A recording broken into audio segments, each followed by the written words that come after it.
what did you learn that's going on that we can take back to our clients and help them, be successful and improve their business and their customer experiences? I think one of the things, and Brad probably noticed too, is I feel like COVID was both a curse and a blessing. It definitely created a lot of havoc in the industry, but I think it forced a lot of changes to the way that it's always been done for a lot of these organizations faster than they planned. And, I think that it accelerated a lot of changes, but at the same time, they didn't have the time to really do the strategy and planning around some of these changes that they had to immediately put in place. It's really kind of how do you operationalize that change? How now do you take a step back and come up with your data strategy or your cloud journey and start putting in place what you need to do to take where you are to tackle some of these challenges and create a way to make data kind of a superpower for you?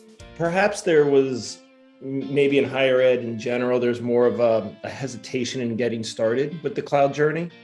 But Wayne's exactly right. This COVID particularly accelerated it. And what it showed was that first step is all that's really needed to show that what seemed to be really impossible is actually very, very feasible.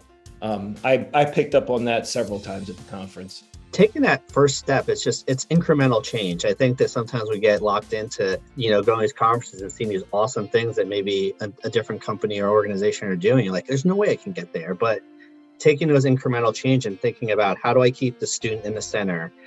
How do I keep the entire organization and university around? And then how do you create data as like a foundation to that change? And taking those initial steps, you'll be surprised at how far you can get, step by step, rather than trying to, get to the last step immediately. To piggyback on that, I heard a lot of times the term fail fast, and that's what they were able to do, right? Go into the cloud, spin up infrastructure quickly and easily, as opposed to having it on-prem and racking and stacking it, and being able to test a hypothesis, a use case, will this work for my use case? And being able to get that answer quickly or fail fast quickly, capture the metrics, how long something took, what it cost. And I heard that several times.